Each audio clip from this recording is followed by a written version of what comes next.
واقعہ کربلا کی قسط نمبر 48 کل آپ تک پہنچی، جس میں حضرت قاسم بن حسن رضی اللہ تعالی عنہ کا ذکر ہوا اور ان کی شجاعت و بہادری کا ذکر ہوا۔ آج قسط نمبر 49 آپ تک پہنچانے کی کوشش کروں گا، جس میں حضرت قاسم کی شہادت کا ذکر ہوگا۔ جناب قاسم علیہ السلام میدان میں تشریف لائے تو ان کی نگاہ ابن زیاد کے جھنڈے پر پڑی، جو ابن سعد بدبخت کے سر پر لہرا رہا تھا۔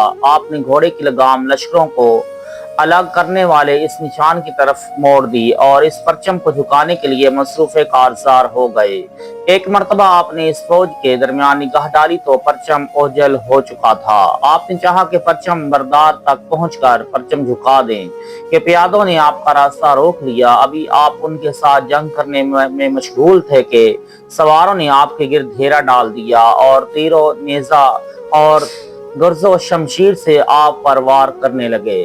جناب قاسم نے دریائے جنگ میں غوطہ لگا کر تقریباً 30 پیادوں اور 50 سواروں کو جہنم رسید کرتے ہوئے سواروں کی صف کو درہم برہم کر دیا۔ پھر آپ نے گھیرا توڑ کر باہر آنا چاہا تو یزیدیوں نے آپ کے گھوڑے پر تیروں کی بارش کر دی۔ آپ کا گھوڑا گر پڑا تو شیش بن سعد بدبخت نے آپ پر نیزے سے وار کیا، جو آپ کی پشت سے پار ہو گیا۔ جناب قاسم کو اس جنگ میں 27 زخم آ چکے تھے اور آپ کا بہت زیادہ خون بہہ چکا تھا۔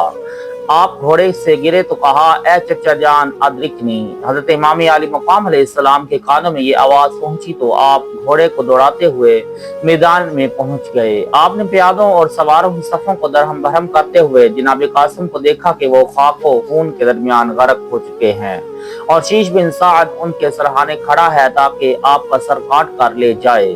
جناب امام علی مقام علیہ السلام نے یہ دیکھ کر اس پر تلوار کا وار کیا اور اسے 2 حصوں میں تقسیم کر دیا۔ پھر آپ نے جناب قاسم کو اٹھایا اور خیمہ کے دروازے پر لے آئے۔ ابھی ان کے جسم میں زندگی کی رمق باقی تھی۔ امام علی مقام علیہ السلام نے ان کا سر آغوش میں لے کر بوسہ دیا۔ جناب قاسم کی مادر و عروس وہاں کھڑی رو رہی تھیں۔ جناب قاسم نے آنکھیں کھول کر ان کی طرف دیکھا اور مسکراتے ہوئے جان کو جان افری کے سپرد کر دیا، رضوان اللہ تعالی علیہم اجمعین۔ بارگاہ امامت سے شور اٹھا اور مخدورات اہل بیت نالہ و فغاں کرنے لگیں۔ جناب قاسم کی والدہ محترمہ نے کہا، اے مظلوم مادر، افسوس تیرے چاند جیسے رخساروں سے جو سپہر شباب پر رشک آفتاب عالمتاب تھے، اس سے پہلے کہ وہ عرصہ جہان کو شعاع ظہور سے روشن کرتے، فراق کے اندھیروں میں گم ہو گئے۔ افسوس تیرے چشمہ حیات فائز البرکات سے جو رشحات جو دو جلال کا منبع تھا، اس سے پہلے کہ وہ وادی شوق کے پیاسوں کو سیراب کرتا، خاشاک ہلاکت سے مقدر ہو گیا۔ اے قاسم، آنکھیں کھول اور اپنے چچا کی بیٹی کی طرف دیکھ۔ اے قاسم، تیرے دل سے حسرت نو دامادی نہ مٹ سکی۔ دختر امام حسین علیہ السلام نے خون قاسم کو ہاتھوں میں لے کر سر اور چہرے پر ملا اور زبان حال سے کچھ الفاظ ادا کیے۔ جناب قاسم کے بعد ابو بکر بن علی کی شہادت کا واقعہ بیان ہوتا ہے کہ روایت میں آتا ہے کہ حضرت قاسم بن امام حسن علیہ السلام کی شہادت کے بعد حضرت ابو بکر بن علی بن ابی طالب علیہ السلام حضرت امام علی مقام کی خدمت میں حاضر ہوئے اور عرض کی، بھائی جان، مجھے اجازت عطا فرمائے تاکہ ان بدکشوں سے اپنے خویش و اقربا کا بدلہ لوں۔ امام علی مقام علیہ السلام نے فرمایا، تم ایک ایک کر کے چلے جا رہے ہو اور مجھے کس کے لیے چھوڑ رہے ہو؟ جناب ابو بکر نے عرض کی، اے برادر، میں ایک عرصہ سے چاہتا تھا کہ آپ کی خدمت اقدس میں کوئی تحفہ پیش کروں، مگر میں نہیں جانتا تھا کہ آپ کے لائق کون سا تحفہ ہو سکتا ہے۔ آج میں دیکھ رہا ہوں کہ کوئی تحفہ جان سے زیادہ قیمتی نہیں۔ میں چاہتا ہوں یہ تحفہ آپ کے قدموں پر قربان کروں۔ امام علی مقام علیہ السلام نے اجازت کا شرف عطا فرمایا اور جناب ابو بکر گھوڑے کی جولانیاں دکھاتے ہوئے میدان میں پہنچ گئے۔ آپ نے مخالفین کے سروں پر جا کر رجس پڑھنے لگے۔ امام علی مقام علیہ السلام نے ان کے لیے دعا و آفرین کہی اور وہ اپنے تازی گھوڑے پر، جو کہ تندی میں برابر اور ہوا سے آگے پڑھنے والا اور تیزی میں قاصد سبق پا کی طرح چلتا تھا۔ جناب ابو بکر بن علی رضی اللہ تعالی عنہ چاروں طرف حملے کر رہے تھے اور شجاعت کا علم جرت کے ہاتھوں میں لہراتے ہوئے عرصۂ میدان کو بزدلوں سے خالی کر رہے تھے، یہاں تک کہ آپ نے جنگ کرتے کرتے بازار شہادت میں نقد جان کو فروخت کر دیا رضوان اللہ علیہ۔ روایت آئی ہے کہ حضرت ابو بکر بن علی کو 21 زخم آ چکے تھے اور آخر پر قدامہ موسوی کے نیزے کا زخم پہنچا، اور بعض کے نزدیک عبداللہ بن عقبہ غنوی یا زجر بن بدر نخعی کے تیر کا زخم لگا تھا۔ ان کے بعد حضرت عمر بن علی کی شہادت کا واقعہ آتا ہے۔ ان کے بعد حضرت عمر بن علی رضی اللہ تعالی عنہما اجازت لے کر میدان جنگ میں آئے اور قوت مبارزت سے معرکہ قتال میں جا کر اہل بیت کرام کے مناقب کی مطالمات فصاحت رونے لگے اور زبان نیاز سے کچھ رجز پڑھنے لگے۔ پھر آپ نے زبردست جنگ کرنے کے بعد فاجروں اور شیطانوں کے غلبہ کی وجہ سے عالم غدار سے رخت سفر باندھ لیا اور روضہ رضائے پروردگار میں قیام فرمایا۔ بعض نے کہا ہے کہ حضرت عمر بن علی رضی اللہ تعالی عنہ اس جنگ میں موجود نہ تھے، اور علماء کے نزدیک یہ قول صحیح زیادہ ہے۔ مشہور یہ ہے کہ وہ اس روز سعادت شہادت سے فائز المرام ہوئے۔